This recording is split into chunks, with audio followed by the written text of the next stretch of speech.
has technology reached them? Technology must have reached them definitely, because they are all English language literate. All of them are English language literate. The only question which you forgot to ask me was that whether there will be enough power supply, whether there will be stable power supply to ensure that the network functions properly. Well, that is something which the government has to ensure, which Mr. Modi probably ensured in Gujarat, and now Madhya Pradesh also the Chief Minister has ensured 24-hour power supply. Some other state, Punjab, has ensured.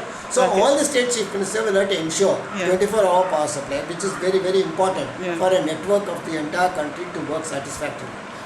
So I get the impression that you feel that demonetization will help in everything being above board and corruption really going down. I don't think, I won't say that everything will be above board. What I am trying to say is substantial part of the business which was underground, they will come overground. Number two, being going towards cashless means that people will pay only through by card or by draft or anything. But paying bribes will still continue. That is why I am saying that we should get rid of 500 and 1000 rupee and 2000 rupee notes altogether. Then paying bribes in bulk in 100 rupee notes will become difficult. Now, there are two questions I wanted to ask first. One of them is, when they say that they want to get rid of higher denominations, why did they bring about 2000 rupees? No, that's what I am not able to understand. Why they brought about this 2000 rupee note, which is very strange. That is why opposition parties are also asking, why did you bring in 2000 rupee note? So this facilitates corruption. They may give any example, any kind of an excuse, but I think there the government went wrong. The other thing is, when we go to the banks and all, we don't see politicians, we don't see celebrities standing in line, suffering like the rest of the people. Why is that? No, it is very simple. Because in many other cases, they don't go to the bank because they send their own assistant or somebody with a check. They inform the bank manager, please send the money through that. But nevertheless, none of the banks have given more than what they were asked to give. That is 24,000 rupees if you want to take out from your own account, or if you want to go to the ATM, you take out only 2,000 or 2,500 rupees. That they have not violated. And what about these bank managers and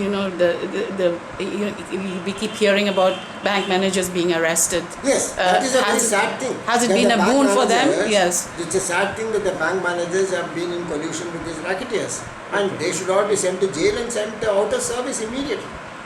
But the other thing we forget about the banks is that they've, the staff have been really overworked and they've really done a yeoman service in trying to follow what the government has asked them to do. I mean, that is something which the government also again failed to visualize, because there will be tremendous amount of workload on the bank managers. So in my opinion, the bank should have been permitted to employ all the retired people as additional staff to deal with this problem, which probably some banks did, not all banks did, which was one of the lapses in the program. Now, what would you say is the impact of Cyclone Wada on Tamil Nadu? It has been very severe. In the sense, there has been no damage to human beings excepting one or two deaths. But the damage to the ecology has been really enormous and significant. But the government through its forest department can immediately take action. Unfortunately, we are not having any rains. So I do not know what is the fate of Chennai city is going to be in the coming months.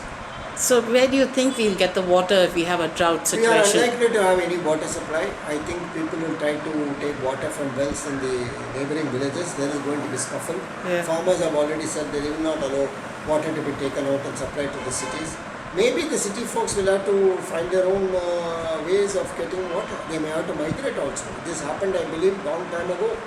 When Rajaji was the chief minister, there were no rains. And the Red Hill had gone dry. And fortunately, probably they had rains and the lakes got filled up. But today, because of the corruption, because of the moral standards of our people, even God is angry. He doesn't want to give any water to us. I think Tamil Nadu seems to have been particularly hit over the last 2 years. And if this drought situation comes, then it will be the third year. Because today's newspaper says how corporators are demanding money. The municipal corporation officers, they don't want to exercise their authority. If you want to give electricity connection, go to the corporator. If you want to get sewerage connection, go to the corporator and pay the money to it. Today's newspaper brings about all this in graphic detail. What are the Tamil newspapers? Okay. I hope the English dailies also take up the issue. I don't know. The Tamil newspaper has brought out very graphically what is happening with the corporators. They are all become millionaires. What can be done to prevent such things happening? No, prevent such thing. The Corporation Commission, one after the other, must quit. Okay. If they find any corporator taking money, they should issue an order. Nobody should go anywhere near a corporate. Yeah, I hope they listen to this and follow this. Now, I have two specific questions here. What is your view regarding the serious corruption cases that have been launched against senior IAS, IPS and Indian Revenue Service officers? Belonging to the IAS, Yeah. I think it is a big shame Okay. on the Indian Administrative Service. Okay. When the ICS Yeah. was there, Yeah. to which the IAS had become a successor, Yeah. there were hardly any case of corruption against ICS. There were one or two, but very, very rare. Yeah.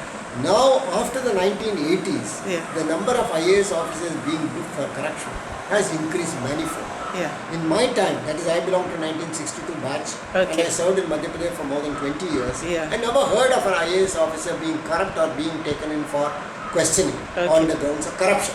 Yeah. There were one or two cases, but they were all not promoted at all. They were kept on odd jobs. Yeah. They were never promoted, and they were considered almost as outcasts. Yeah. But today, that is after let's say after the 1980s, the number of corruption cases amongst IAS officers increased tremendously. Yeah. And recently they found a chap with crores. Okay. And they found another IAS officer who put in 2 years of service, who have been collecting money from truck operators. So this kind of corruption Activity, amongst IAS officers have brought shame onto the service. Not only to the serving officers, but also to the people who have retired. Yeah. They feel ashamed to even meet the public in this. Yeah. The other thing which I want to say is, till about the 80s, Yeah. all of us looked upon a chief minister, Okay. looked upon a minister. Yes. We didn't look upon XYZ as chief minister, XYZ as the minister. Yes. We said, yes, he is a finance minister, fine. Yeah. We obey him, whatever he says according to the dictates of the law and constitution. Yeah. Whoever is the chief minister, we obey him. When he says this is an order, we obey him. Yeah. Provided it is within the law. Because IAS officers have to act within the four corners of the laws made under the constitution. Okay. If any chief minister is violating, even a cabinet is violating the procedures laid down, the IAS officer's responsibility to point it out very humble way that you are violating the law. Please do not do it. Yeah. In spite of it, if the Council of Ministers passes an order that you carry it out, IAS officer can carry it out under protest. Okay. Then this is against the law. Yeah. I have done it myself. Okay. In my tenure as Finance Secretary of Madhya Pradesh, I have told the cabinet that what you are doing is wrong. Yeah. You should not do it. Yeah. This is against the constitution and against the principles of equality. Yeah. So the matter went to the High Court. The High Court set aside the order of the government, and things went on like that. So today, the IAS officers are willing to align themselves Yeah. with certain individualities, certain individuals, certain personalities, and with certain political parties, which is a shame. So, in my opinion, either the government of India should get rid of the IAS once for all. If they want Yes. to keep the IAS, That's- then they must ensure that this service becomes a unique service, Yeah. and the selection process is made very strict. Yeah. The IAS should be selected separately from other services. Okay. They should be subject to psychological tests. Okay. Then, if India doesn't have these psychologists who can administer these tests, they should get them from abroad, from the United States, which has got a huge number of psychologists who can give these tests. Okay. And by these tests, they will be able to understand the proclivity of the person. Okay. Whether he is a criminal, Yeah. whether in his mind Yeah. there is a criminality subsisting in him, or whether he can even be a murderer. All these things can come out through the process of psychological testing. Thereafter, the chap should go for a regular interview, and then only he should be taken up. Secondly, from the very first day an IAS officer joins, he should be asked to take an oath.